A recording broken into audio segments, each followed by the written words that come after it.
Hi,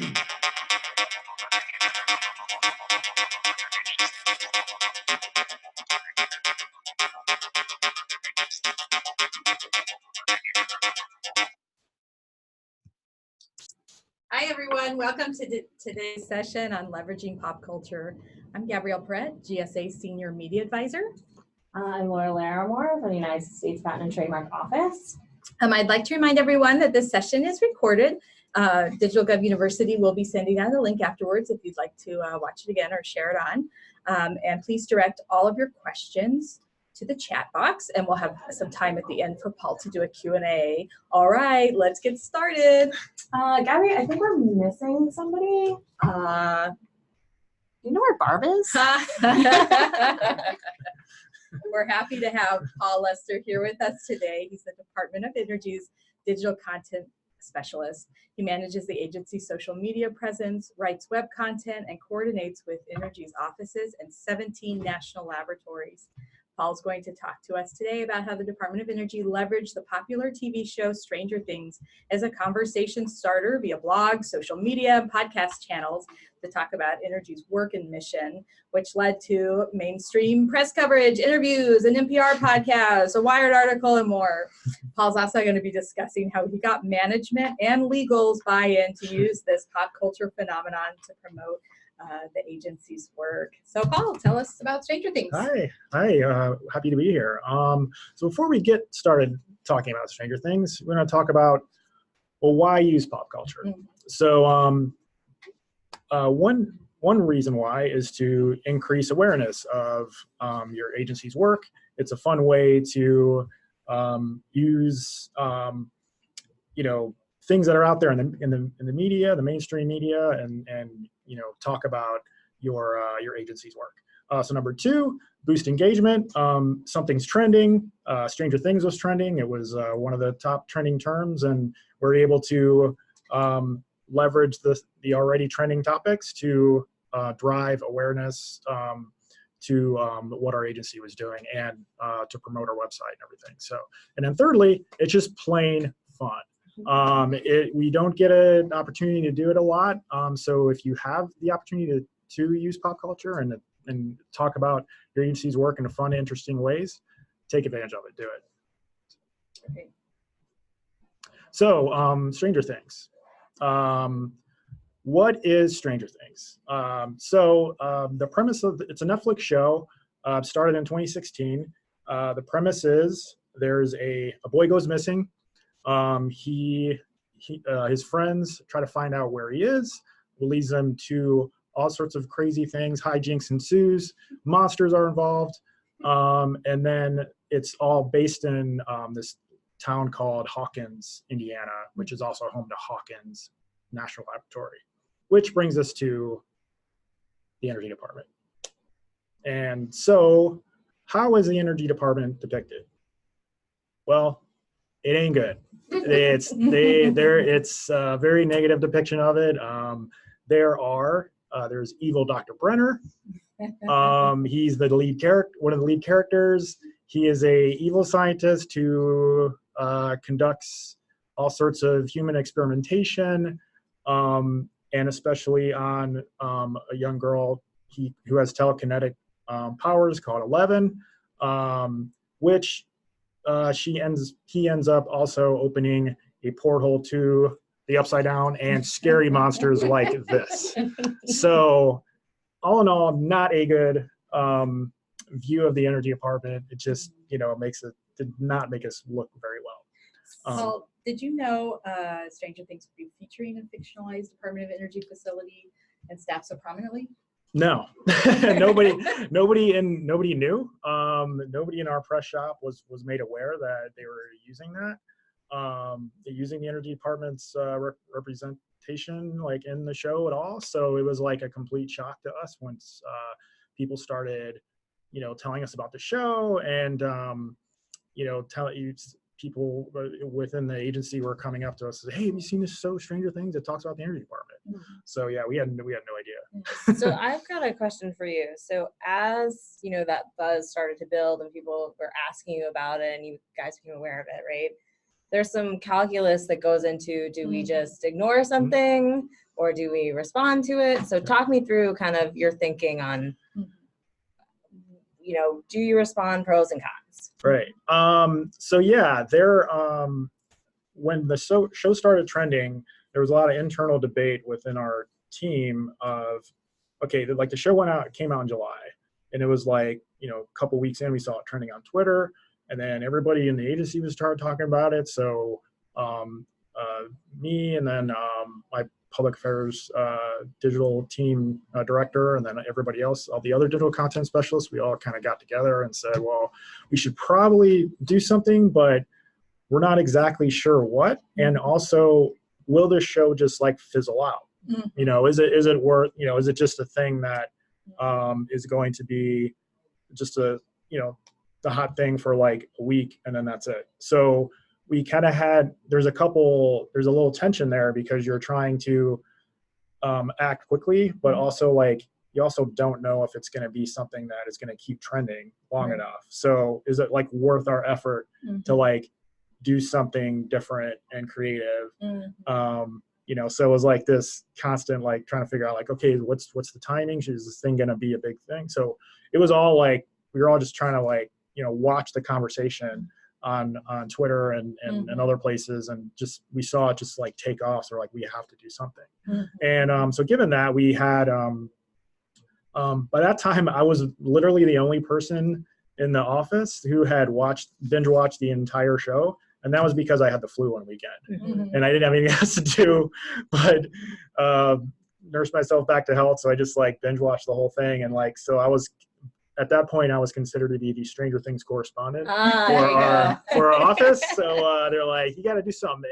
And so, speaking of timing, we were trying to figure out what kind of content should we do. And since it was like things were sort of really trending, and we realized we had a very, very short window. So instead of like doing like a video and like other things that require like a lot of, time and resources, we decided like, let's just do sort of a fun like debunker blog post, and it like our standard X things about X topic. So it just like kind of fit into that like template.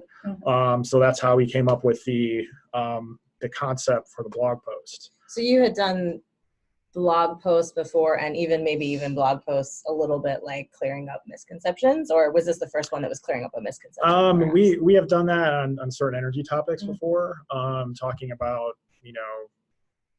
different energy technologies and maybe some myths about that, and like we have actually have frequently asked questions sections on the website.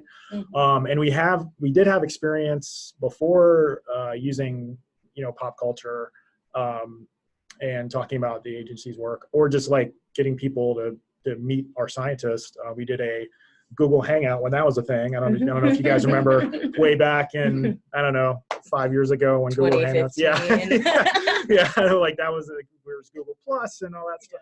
So we did a Google Hangout, and I hosted it with about 4 of our national lab scientists who were like geeking out about the science of Star Wars. And so they like did all these weird calculations about how much energy it would take to power a Death Star, and like what sorts of technologies would power it, and then like what's a lightsaber, how lightsabers work, and like they were really geeking out. And so we had some experience before talking about pop culture, and then that's how we were like, okay, well, this is not a new thing for us, and it's something that we could just keep doing. And this was a really fun exercise. Paul, what was about the timeline from when the show debuted and from when you guys jumped on it the first time with the blog post? It was about 3 weeks or so. Oh, that's pretty quick. Yeah.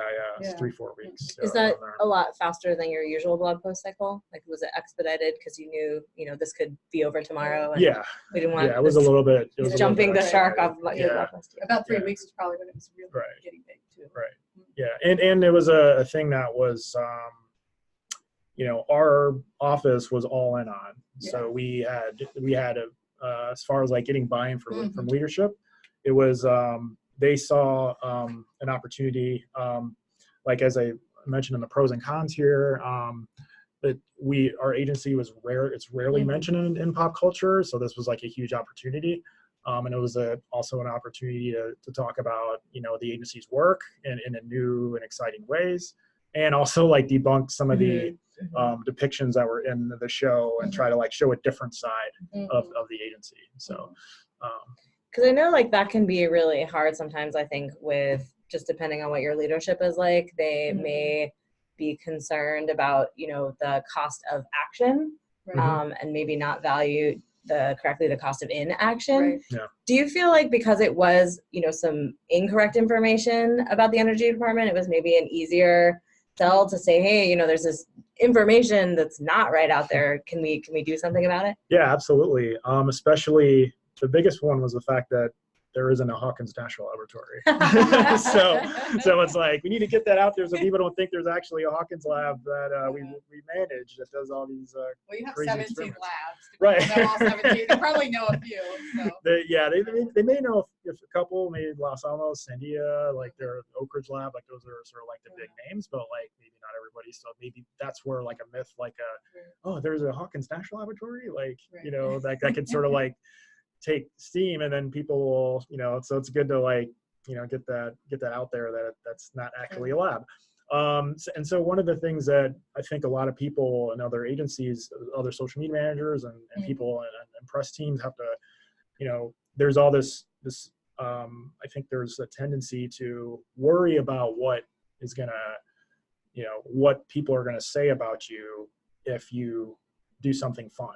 And like, you're wasting taxpayer dollars, like, and I'm sure that's a common complaint from, a lot of people in the government digital media space. But we get those complaints all the time from anything that we do. We got people, news outlets would complain about us having coloring books that were like sort of talking, teaching kids about energy.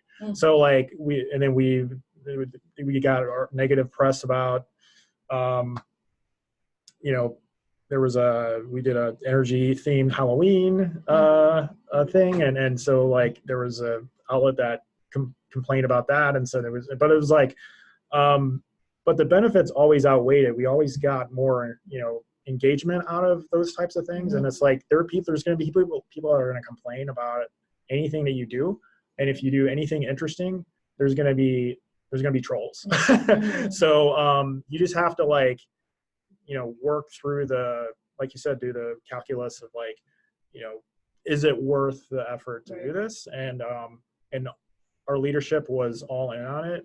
Even the front office were totally behind the fact that, we were going to do this. And the secretary himself was interviewed by Chelsea Handler, I think, about the show, and he geeked out about it as well. So it wasn't like something that we shied away from. It was something that we fully embraced, and it was a great experience. So what about your attorneys?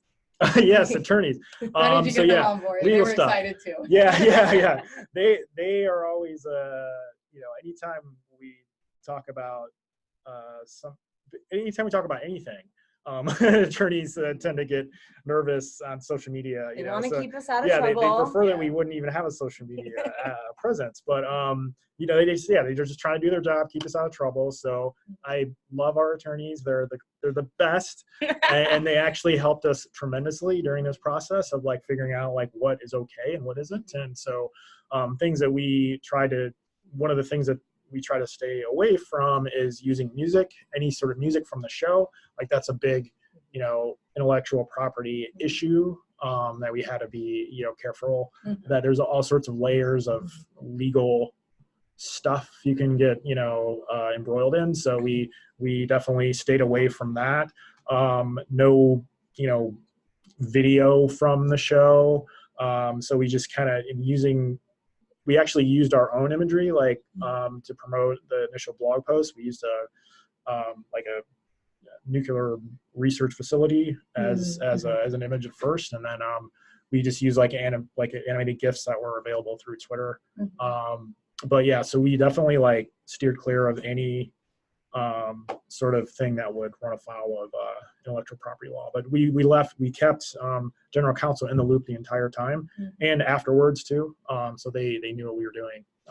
Yeah. Well, and I will say, so as a person who works at an intellectual property agency, that is music to my ears. And you, for folks who are on the website, you may have wondered about that sort of cool, creepy music that's so like integral to the Stranger Things experience. And we kind of kicked off our talk today with some music, which actually came from my colleague over in my office in the public affairs office, Paul Facito. So he was so inspired by the show that he ended up creating some music that had that sort of 80s vibe. So in case you're wondering, we're also protecting intellectual property and not ripping anything off here as well, because it's definitely an issue you got to be aware of. Absolutely, no doubt. So I guess we can go on to the next thing. So what did we do? How did we respond? So as I mentioned earlier, since I was considered the Stranger Things correspondent, I wrote a quick little blog post about some of the things that the show got wrong, and it was just sort of bullet points of things we wanted to debunk. And the biggest thing, like I said, was Hawkins National Laboratory is not a national lab, and it gave us an opportunity to, for that point, sort of link to all these other national laboratories are great, and here's what they do, and then link to the our national labs page, and then an interesting factoid about one of the other national labs, and and then we had another point about how we don't study parallel universes or dimensions, but we do all this other exploration. We help out with we have labs that provide power sources for space exploration for NASA. They provide power generators for satellites and other things. So that's another exploration thing that we do that's not about monsters. So things like that. So we use that blog post as the sort of the anchor, and then we have here's our social media. We did Twitter, Facebook posts, and then we also had one other interesting thing that we did was actually enlist one of the national labs to have a little the people that the social media manager at the Oak Ridge National Laboratory was really into Stranger Things, and then so was a friend who's an engineer there, and so we wanted to give folks an actual look at what an actual lab is and what they do there and how it's different from the show. So that was a fun, it was a live Facebook Live broadcast. So that was right around the time when Facebook Lives were just getting started, and that was that was groundbreaking. Yeah, it was groundbreaking. And then also, that was, they rigged the algorithm, so they Facebook Lives do a lot better than other. Right. So so we were you were the only game in town. Right. Yeah. So that was okay, let's do Facebook Live, and it went really well. So so those are the main things that happened.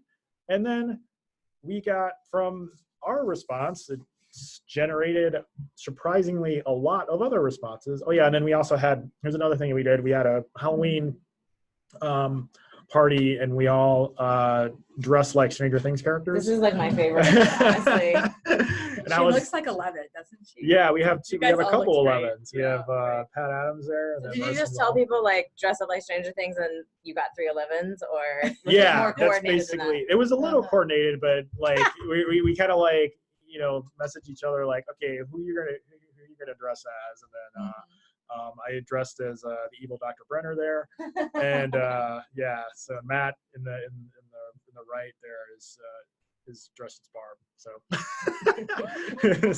that's where she is. Yeah, exactly. So and Matt's She's actually at the Department of Energy. Right, exactly. There's Barb. And Matt's actually the host of our podcast that we actually used. We used that later, season 2, to talk about the show. So we had a little fun with it, and then other people had some fun with it, and we're talking about the press, and they really had fun fact-checking our fact-check. So, and what's great is that it was all pretty much tongue-in-cheek. It was really interesting to see that hardly any of it was mean-spirited or negative, talking about how, they're wasting money doing this, and what are they doing? It was all very like fun. And so there's like one example, there's a Gizmodo article, and then it just started, there's the actual part, we spoiled Stranger Things. Like, how good By laying some truth on it. Yeah, exactly. Ruined it. We can't have any fun around here. So so everybody kind of, and then one of the more interesting things is I got actually interviewed by Wired magazine with my there's a Wired magazine article. It was they called, and our public affairs director at the time, and then me were interviewed by Andrea Watercutter at Wired, and when we had the initial interview, she's like, okay, so your blog post is kind of tongue in cheek. He's like, can we just play along with it and just keep it going? And I was like, yeah, sure, that's great. Sure. so we just had it was a really fun interview. And she asked us if the Department of Energy stands for the Department of Evil. Like DOE stands for the Department of Evil. Tell it straight now. Yeah, I was like, that could we confirm or deny that?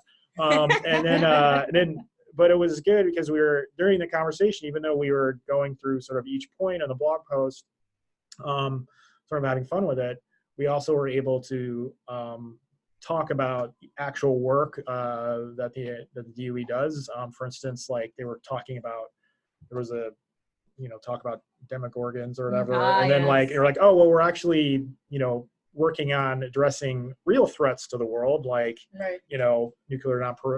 nuclear proliferation and loose nukes and things like climate change. So like it's a big threat. So so that was like a fun way we're actually to like, hey, this is all the kind of stuff we do.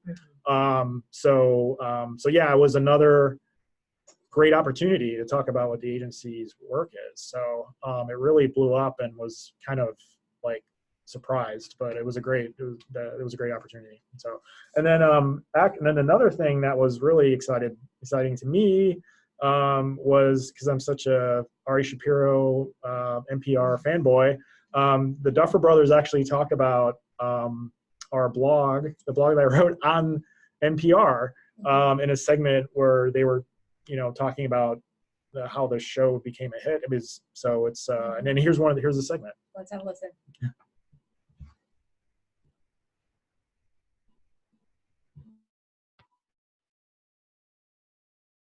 Show apparently felt a little too real. In Stranger Things, a Department of Energy facility gets up to some nefarious activities.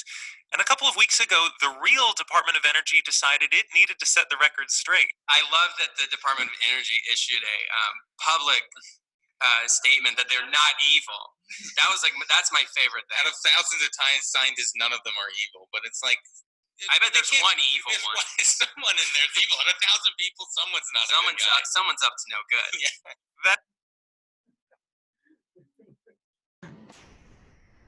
Great. Yeah. So that was really fun, and that kind of like was the peak like of our Stranger Things experience in season 1. Mm-hmm. So like, how do you top that? You got so there's all this pressure now. Like, okay, you guys already, talked about Stranger Things in this blog post. Like, what do you do for the next season? So what we came up with was a Halloween, because the show was actually I think it was gonna be released on Halloween. So it's like, this is a perfect time for us to do a podcast about Stranger Things, and actually something that I was kind of corrected on by by some of the folks within the building. One of the we talked about in the blog posts, like how there's we don't study parallel dimensions or whatever, or strange upside down world or whatever, and then like somebody in the secretary's office was like, well, we actually do do some sort of work. You could, they were sort of saying like, well, we study like things like dark matter, dark energy, like that can be considered a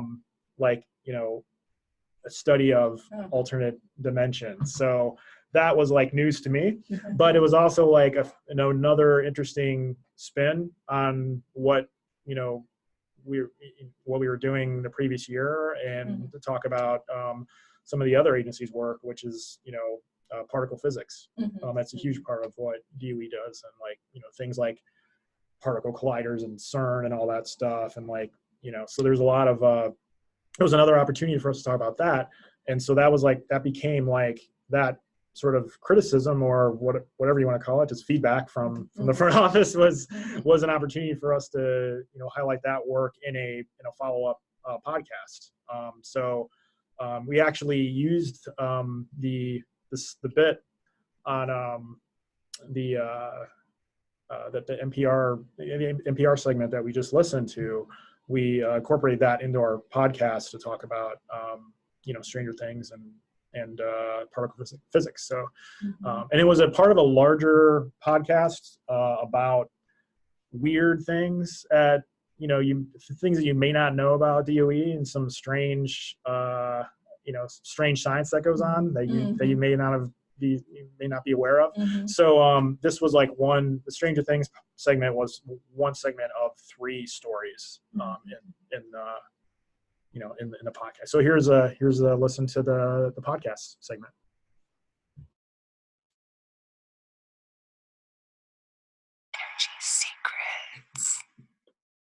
Netflix just released the 2nd season of the hit sci-fi show Stranger Things. If you haven't seen it, Stranger Things is set in fictional 1980s Hawkins, Indiana, a small town where a boy mysteriously goes missing. His friends are joined by a girl with supernatural abilities as they search for the truth, which leads them to an alternate dimension and the Department of Energy. Yes, that's right, the Energy Department, where I, Paul Lester, and thousands of my closest friends work. After binge watching the show last year, I wrote a fun blog post about some of the things Stranger Things got wrong in its depiction of the Energy Department, like the non-existent Hawkins National Laboratory. Much like the show, it kind of blew up. I was interviewed by Wired Magazine, and the post was covered by media outlets like Vanity Fair, Business Insider, and more. Even the creators of the show, the Duffer Brothers, talked about it during an interview on NPR's All Things Considered. To some people, the show apparently felt a little too real. In Stranger Things, the Department of Energy facility gets up to some nefarious activities. A couple of weeks ago, the real Department of Energy decided it needed to set the record straight. I love that the Department of Energy issued a public statement that they're not evil. That's my favorite thing. Out of thousands of scientists, none of them are evil, but it's like, I bet there's one evil one. Someone in there's evil. Out of 1,000 people, someone Okay. That is actually one of the bullet points in the DOE's tongue-in-cheek blog post. Quote, National Laboratory Scientists aren't evil. Other headlines from the blog post include the Energy Department doesn't mess with monsters, and the Energy Department doesn't explore parallel universes. Hey, Duffer Brothers, I have an Energy secret. Well, it's more like a confession. I was wrong. After the blog post came out, a few people who work here got in touch with me and said, actually, we do some of that stuff. Turns out the Energy Department does study other dimensions, just not the sinister ones where Demogorgons and other monsters live. To find out more, I headed to the department's Germantown, Maryland campus, which, I'll be honest, kind of has a Stranger Things vibe with its narrow hallways and Cold War era architecture. The campus was built in the 1950s under the U.S. Atomic Energy Commission, served as a fallout shelter in the event of a nuclear attack in the nation's capital. Oh, and for the record, the part about energy scientists not being evil, that's still completely accurate. While Stranger Things has the sinister Dr. Martin Brenner, for example, we've got these guys. I'm Jim Seacrest. I'm Associate Director in the Office of Science for the Office of Energy Physics. I'm Michael Cook. I'm a Program Manager for Strategic Planning and Communications in the Office of Energy Physics. Yeah, and so from that point on, we talk about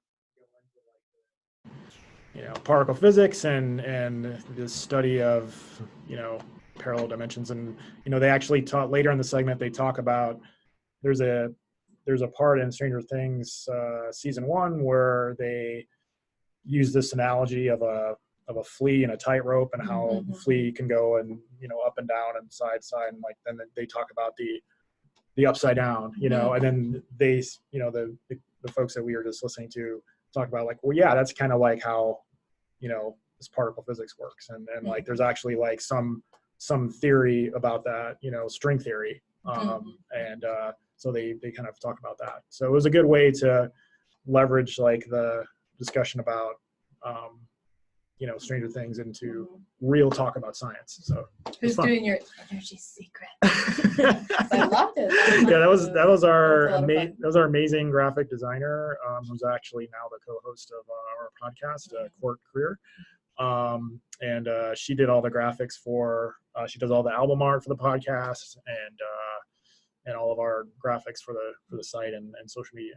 And I did see a question in the chat. So one of the questions folks had was about the copyright music, or in this case, you know, you referenced some clips. So can you talk a little bit about the clearing of that stuff? Yeah, it was like a brief, you know, segment. So we were, you know, in the clear, I guess. I know it's for educational purposes. So we kind of had that coverage.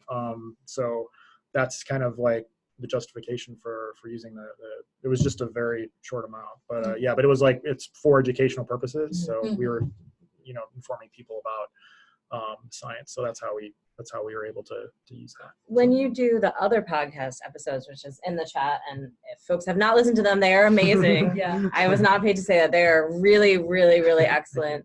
I think some of your team may have even come from NPR, and it totally shows. It's really high production values.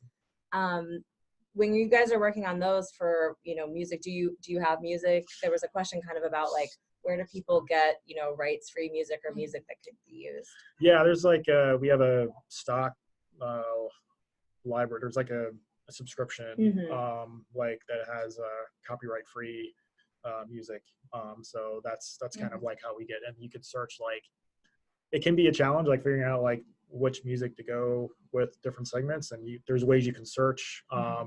I can't remember exactly which service we use, but it's probably just as well. Yeah, no endorsement. right. The lawyers want to make sure we're not endorsing anything. But exactly. There are several different services. Yeah, we also have a contract with a company. Right. Yeah. That's sometimes you got to listen to a lot of music to try to find the thing that's like, yep, that's the one. Absolutely. So, yeah, and then so in addition to the podcast, we also had that Jim Seacrest, who you actually just heard on the segment. He wrote a blog post about the real science behind the science fiction of Stranger Things, and that's another, like, what is this photo that we're looking at? It's CERN. It's in so that's a real photo. That is not a real photo. Because it looks like, if you guys have seen the show, it does. So they clearly were looking at actual science photos. Whoever did the design of the. That was me. Yeah. Oh yeah, that whoever. Yeah, like it's kind of cyclical, right? Right, it's like, oh, I'm a designer for this new show that takes place in a DOE lab. Let me look at a photo of a. I mean, they must have of a collider, and then they make a thing, and then you're like, well, I want to talk about the real thing, so let me find a picture that looks like the. Yeah. It's great. Right. It's a great photo. Yeah, I actually thought that was probably from the show because it looks so much like. Like the device that is in the show. Right? It's very, you know, I don't know, mysterious looking and techie, sciencey. So yeah, and so that was like we did another blog post that talked about particle physics and string theory and all that stuff, and then we have our traditional, you know, Twitter post to promote the podcast. And one of the beauties of season 2 was that Stranger Things actually had it was a text generator, so you can type in, it was like Strangify your text, like you would type in certain word, and this was like something that was free. It was offered to everybody online. So like we actually put energy secrets in you know, so we are actually able to use a tool that they provided to make the album art and, you know, show art look more authentic. So that was like a blessing that the show provided that. I don't think it exists. I think they must have taken it down because I went to look at it again. I was like, it was gone. I need to go find it. Yeah. So, I can think of a use for this. Yeah, so that was really cool. It was a cool way for them to promote the show, but it was also great for us because we were able to use that. And we checked it with legal. Yeah. We checked it with legal. They were like, yeah, was it they're providing it? It's fine. Public domain. Everybody's using it. Like, it's all over Twitter and everything. So like it was fine. But yeah, so that was a very cool you know, opportunity for us. So and then so we followed up, And then, so what are the results? Overall, we've got 225,000 impressions on our social media posts, 10,000 engagements, and what's the number of podcast downloads? 78,000. 78,000 podcast downloads. So it was, overall, it's one of the top podcast episodes that we have. I think our number one podcast so far has been the 17 Labs in 17 minutes, which was actually promoted by Bill Gates. Wow. So that was exciting. So I can't beat that. But it's and then we have 10,000 page views overall in the blog posts total. So overall, we felt it was a good success. We felt that it raised the awareness of the agency in a new and fun way. That we wouldn't otherwise have been able to do that. So, I mean, like I said, we don't have many opportunities to, there's not a lot of TV shows that mention the energy department. So, so it was a great opportunity for us. And I think we were very happy with the results of our effort, of our campaign. I think that's one of the nice parts about this social media campaign too, is you have the numbers to support your success. So the next time that something else comes around, I mean, I think that's one of the important part about keeping good analytics and tracking your campaigns when, the next pop culture phenomenon comes along to talk about Department of Energy. It's like you got your numbers here to back up how successful this was and how many people that you reached with it. Yeah, learning about the real department. Right. And your secret. Right, exactly. And then, so there's other, so we're looking at moving forward, like we're looking at other opportunities to maybe use pop culture. For instance, we did the Office of Nuclear Energy had a really fun blog post about the debunking the myths of the Simpsons. Yes, I saw that. Yes. So that was another. Excellent. Speaking of GC, like that was like heavily vetted by, because the Simpsons show is like notoriously like apparently like sticklers when it comes to. They've been around a long time. Yeah, exactly. So we were told like. Our GC folks told the office that, okay, you can use still images, just credit 20th Century Fox. So nothing, or even a GIF is okay. Yeah. So that was fine. And then, so in addition to that blog post actually got us thinking about how can we talk about, should we do a podcast about this, like sort of like debunking like the myths of nuclear energy. So that was another idea for a podcast, and we had fun with that. We even our designer Court, who I mentioned earlier, designed this really great graphic album art for our podcast about nuclear energy, and it's a little Simpsons-esque. Yeah, sort of debunking, debunking it. So we actually even had to change the sprinkles on the donut because initially they were too similar. So that was the likelihood of confusion, perhaps. Yeah. So that's the trademarks world. Say, So we had to make some, adjustments to that graphic because we want to make sure the lawyers were all on board with it. And another example of how you keep consulting them throughout the process to make sure that everything's in the clear. And that was another fun episode. And that's really about it for us. Oh yeah, we wanted to talk about next. What's next? So we're gonna keep doing podcast episodes. And you can listen and subscribe. Go to What's your podcast? Energy. It's called Direct Current, and the host is Matt Dozer, and then Court Career, who I mentioned earlier. They're the host of the show. Go to energy.gov/podcast. Click like and subscribe, as we like to say. And then we're doing a big campaign on artificial intelligence and what the national labs are doing in using artificial intelligence to advance science and technology.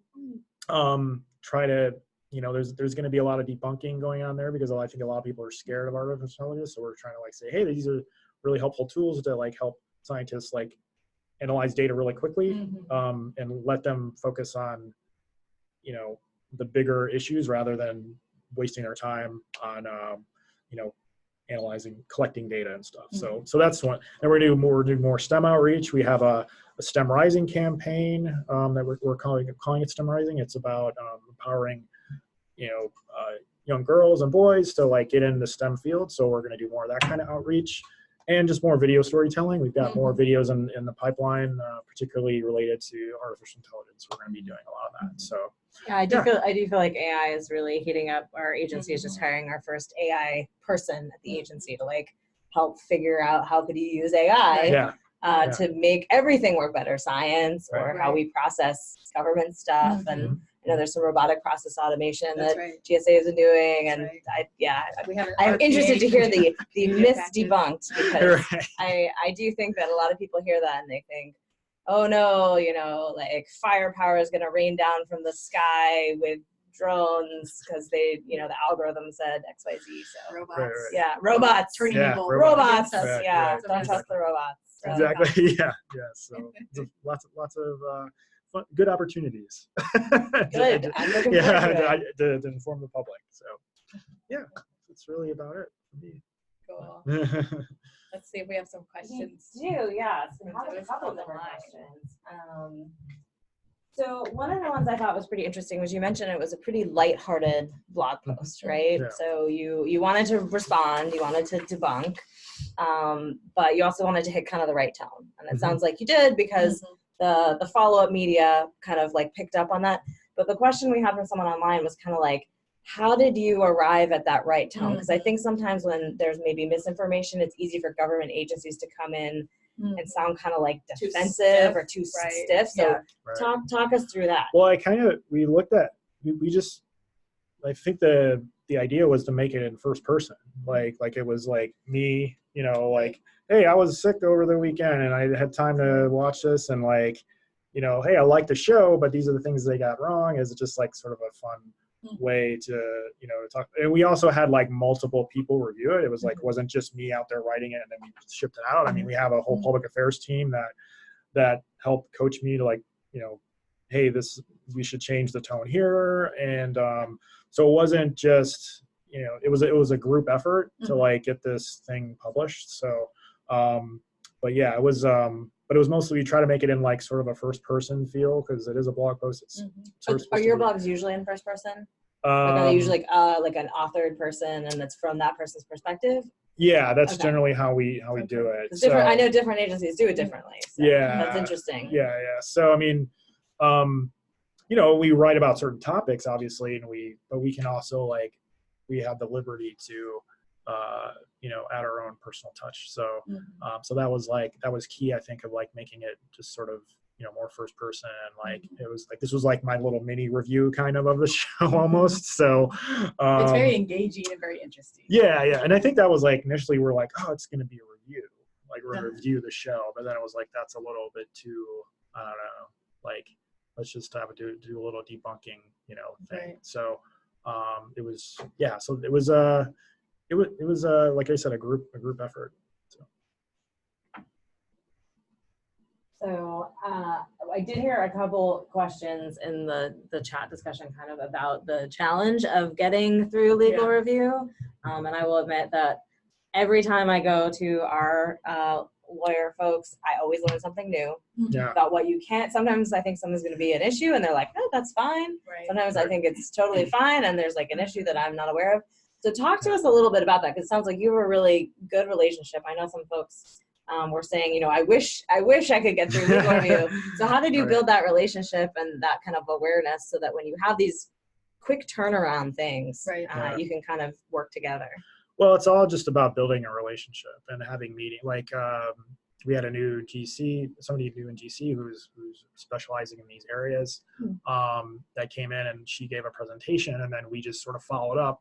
Like, oh, we need to, you know, she was talking about these issues and we're like, we need to like keep in close contact. So it was just I think the one tip is just to like get to know them, like take them out, you know, for coffee and like, you know, and like develop a relationship, build those relationships, keep it going. Even if like, you don't need a one-time meeting right now, Right. So like, I think a lot of times people like hide behind their desks and like their desktops and like don't really go have these one-on-one connections. And I think having like that was like a really great way for like us to like build a, you know, like a professional relationship and a personal relationship too. Like you can, like we're all coworkers, we're all in this together. They're trying to do their job and like keep us out of trouble, and we're trying to do our job of like talking about the agency, and like, so let's work together to try to figure out how we can both do our jobs well.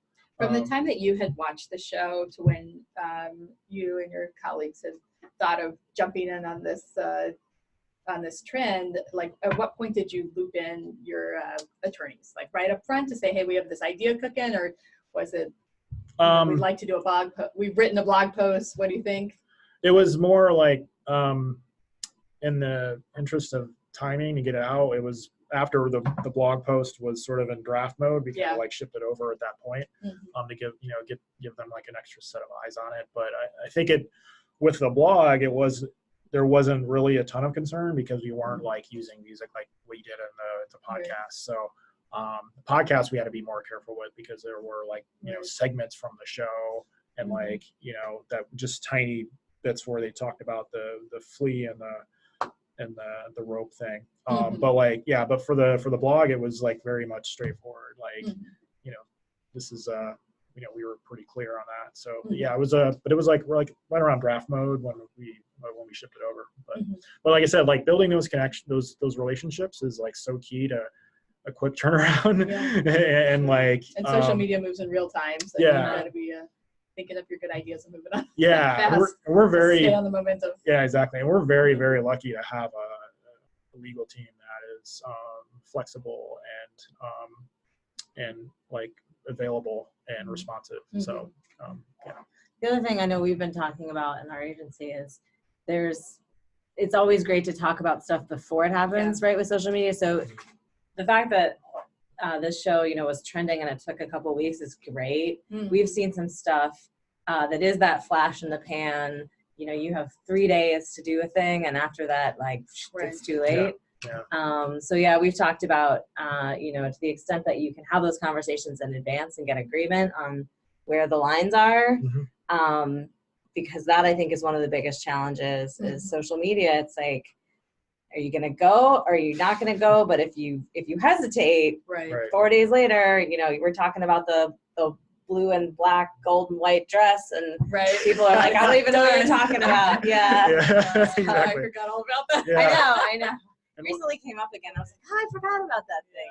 And one of the things that's good about this show, the popularity of this show, is that now that we have all this content completed, we just repurpose it. And we repurpose it. Or we're like, hey, Stranger Things season 4 is out. Like, here's our podcast about, and not saying it that way, but but like we'll repurpose some of the same content as the show is trending, and we'll get a little extra bump here and there. So it's like, to repurpose it, and not having to. It's a bit of a lower lift, and you could still talk about your agency's work. So that's one of the good things about this show is that we're kind of.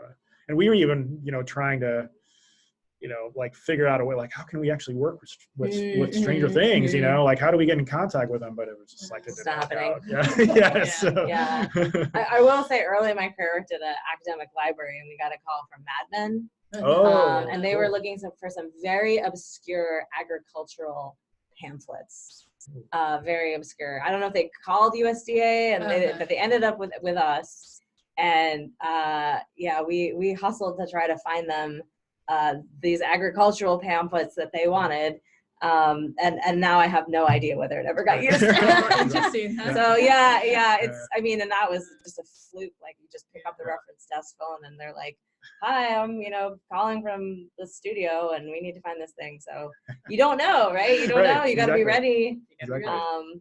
But if you crack the code on how to work with them, I think a lot of people would like to know. Definitely, yeah.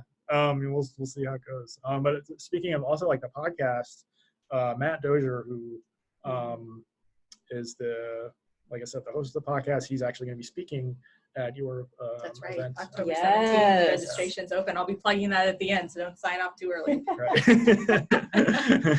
see if there's a few more questions. So there were a couple earlier on that I may have missed, but I can see the most current ones, but I am struggling to figure out how to get back to the earlier ones earlier, because I want to make sure we ask. Yes, thank you. All right. And if you do have any other questions, now is how did you do that? How did you get this scroll bar? There's the scroll bar.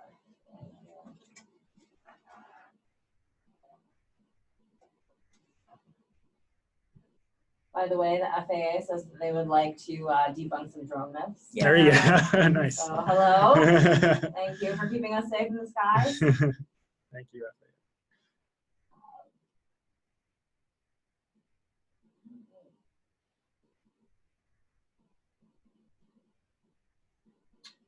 Paul, maybe you can tell us a little bit, like in particular, when you all did your Instagram posts with your Halloween costumes, like for that post in particular, and some of the others. What's your chain of approval process like?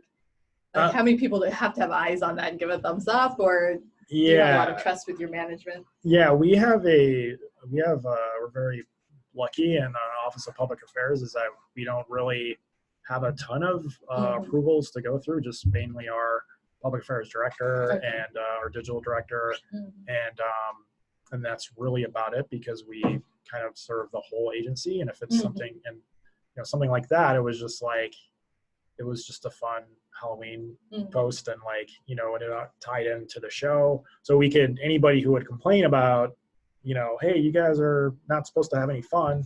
It's like, well, Stranger Things did mention the energy department, and we wrote about it, so we can justify that, this Halloween. I mean, who doesn't dress up for Halloween? The point of the whole point of the post was to drive traffic to your blog post, right? About the Department of learning about the Department of Energy. Absolutely. So I think it was a pretty easy approval. We have like I said, it's just basically our digital director who signed off on it, and then our public affairs director, I think, too, at the time. But yeah. So there was just two other questions just to wrap up.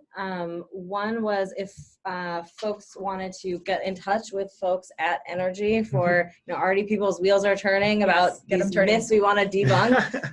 How do they reach out? Who do they talk to? Well, unfortunately, tomorrow's my last day at the Energy Department. I'm moving to the Small Business Administration, doing the same work as social media. So it's really bittersweet. It's been a fun ride, but looking forward to new opportunities and spread the word about all the great stuff at SBA. But for now, you can reach out to Matt Dozer. He's the guy running the podcast. It's matt.dozier, DOZIER, at DOE.hq.gov.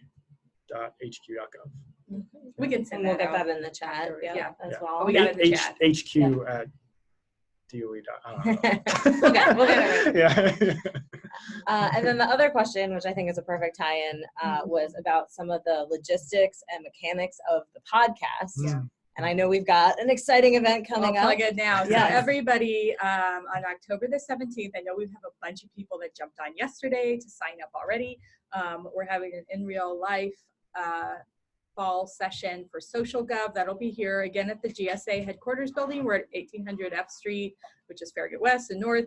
So October 17th, we're having the podcast host from State Department of State, NIH, Matt Dozier of Energy, and Tanner from Born the Battle podcast of the VA are going to be joining us here in person to talk about what it takes to put together a professional level podcast and also to grow an audience. It's going to be a 2-part panel session. Laura and I are going to be hosting, and then we'll have an hour built in at the end for you to network amongst yourselves and with the hosts of these podcasts that are going to be doing little demos, and you'll have questions. You'll have open opportunity to ask the experts on these. So registration's open. We'll be chatting the link. Did it get chatted? Yes, So click register yourself. We're also going to be having, I'll plug this now too, the following week, I've been in talks with somebody at Google to do a present to us, to SocialGov, on using YouTube to market your podcast. So it'll be a nice compliment the following week to hear some tips from Google That's not open yet. We're getting that set up. So you'll see that out on the listserv. And if you use YouTube, there's some like new features and stuff that they recently released. So I think they'll probably talk a little bit about those. I'm sure she'll be talking about that. I recently was just playing around with those. So check it out. Bring your questions. Yeah. Or just show up and learn about what's changed. It'll be social media. Something's going to change. That's right. Something's going to change. And it's really, the session will be geared towards, hopefully, towards all experience levels, from novice to I haven't really listened to podcasts, what's a podcast, to folks who already have their podcast running. So hopefully we'll be able to involve all levels of experience here. So there's one last question, which I think is a great one, because this has been a really fun, lighthearted thing. Lots of folks work at agencies where their subject matter can be very heavy, very serious. So I know we've heard from Consumer Safety Products Division, right? And they deal with a lot of really serious things, including safety and, making sure that kids, are safe in their cribs and things like that. They found a way to kind of use humor, but this person happens to work in a health context where they deal with drugs, drug abuse, and its effects. So the question they had was, do you guys deal with any of these more serious topics? And I think they're struggling to find a way to use humor. So like in thinking that through, are there certain situations where it's like, yeah, humor is just not the right move? Or are there certain places where you think, yeah, this is a non-traditional topic like child safety, but there might be a way to be lighthearted about it? Yeah, it's tricky. I mean, you kind of have to use your news judgment when it comes to that kind of stuff. Like, I think one of the best ways to do that is to kind of run it by your coworkers and other people, your family, your friends, to let them know, hey, I've got this idea. What do you think? And then if it's too, you're like, oh, that sounds kind of tone deaf. Get a read on. I mean, ask other people in your circle what they, what your idea is, and run it by them and like see what their reaction is. And if they're like, oh, that's cool, or like that seems like reasonable, it doesn't seem offensive or whatever. Like I think that's a good, way to gauge whether you're, gonna make people mad. So I do think like the humor aspect is one of the hardest things to get right. And I know different people do it too. That could be its own gov talk. Yeah, exactly. Doing humor winter right. Session, yeah, that's right. But right, like I mean, it seems like you guys both had a good time and were sort of poking fun at yourselves a little bit. So sometimes maybe that's the way forward, right? You never want to be making fun of your audience or the American public, but I think you guys kind of poked fun in some ways at yourself in that, hey, there's this information and it's not quite right. And even the part where somebody brought up like, hey, that's we actually do that work. I was like, I was embarrassed personally because I'm like, oh my God, I got that wrong. Like, how can I miss that? Like, it's crazy. But then it was like, okay, well, we can correct the record in a fun way. Yeah. So even if, there's always opportunities to communicate. So. We've got one last question coming through. This is kind of a hard one. Paul, where's Barb? Do you have an official statement? I can neither confirm nor deny where Barb is. I don't know. Thank you so much for joining us here today. For everybody that's on the call, if y'all are part of the SocialGov community, I encourage you to go on and join. We're a group of about 1,000 federal members right now who work in social media. So we have a great listserv. We have these training opportunities, networking events, and more. So I encourage you to join if you haven't already. DigitalGov folks, do you guys want to say a word?